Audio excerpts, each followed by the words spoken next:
어르신 인생이라는 긴 길을 걸어오시면서 마음속에 응어리진 매듭 하나쯤 품고 계시겠지요. 자식이라는 이름만 들어도 가슴 벅차다가도 그 자식의 짝을 보면 서운함과 원망의 찬바람이 불어오는 경험 어찌 없으셨겠습니까? 저는 평생을 인간의 고통에 대해 파고든 철학자 아르투어 쇼펜하우어입니다.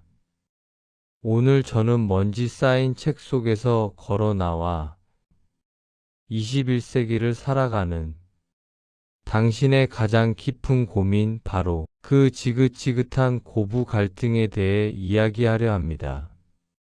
혹자는 제 철학을 염세주의라 부릅니다. 맞습니다.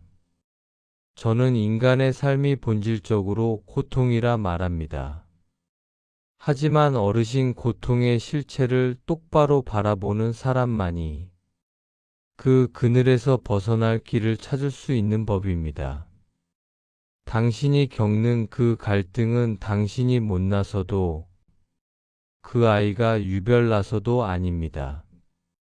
그것은 인간이라면 누구도 피할 수 없는 거대한 법칙의 한 단면일 뿐입니다.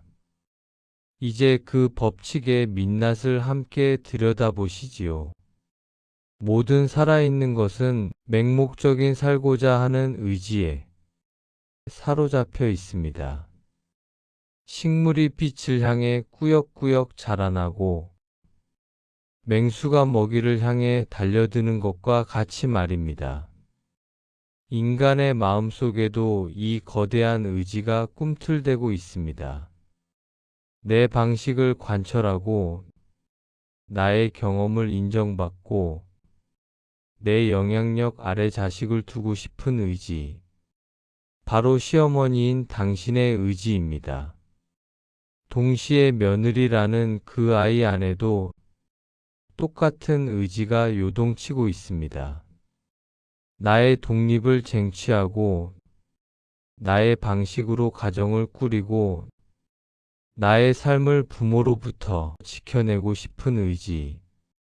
이 두 개의 거대한 의지가 아들이자 남편인 한 남자를 사이에 두고 정면으로 충돌하고 있습니다.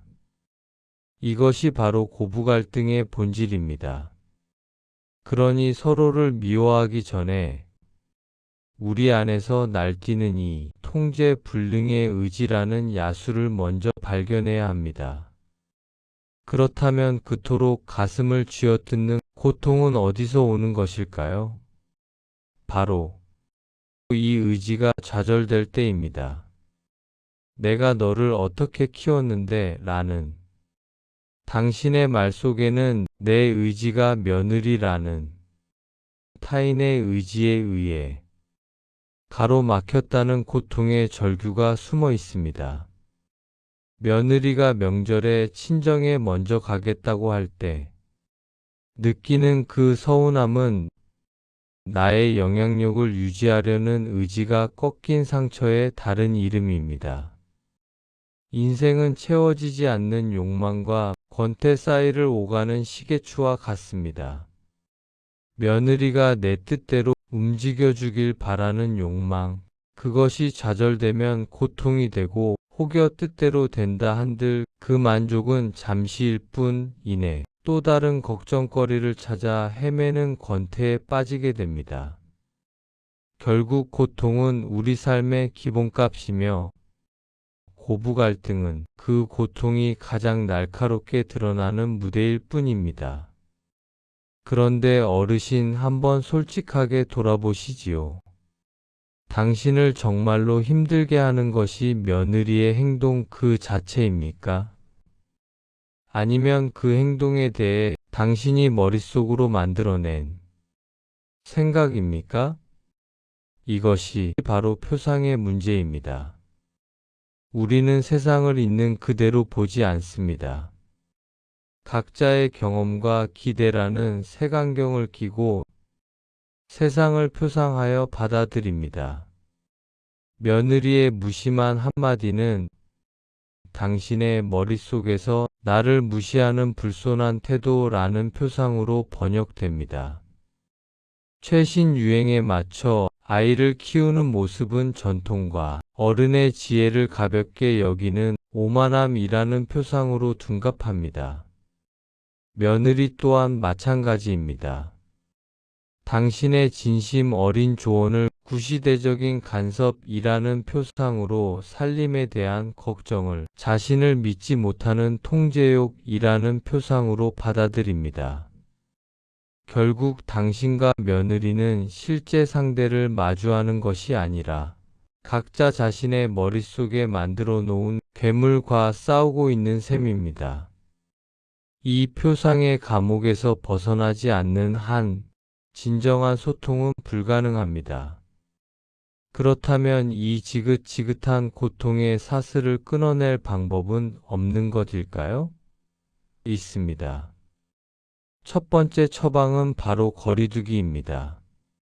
뜨겁게 달아오른 쇠는 찬물에 담가야 비로소 단단해지는 법입니다. 서로를 향한 의지가 활활 타오를 때는 잠시 떨어져 그 불길이 잦아들기를 기다려야 합니다. 이는 단순히 얼굴을 보지 말라는 뜻이 아닙니다. 마음의 거리를 두는 것입니다. 며느리의 삶을 나의 삶과 분리하고 자식의 가정을 내 가정의 연장선으로 보려는 욕심에서 한 걸음 물러나는 것입니다. 고독 속에서 우리는 비로소 타인이 아닌 자기 자신을 들여다볼 수 있습니다. 내가 진정으로 원하는 것은 무엇인가? 이 분노와 서운함의 뿌리는 어디에 있는가?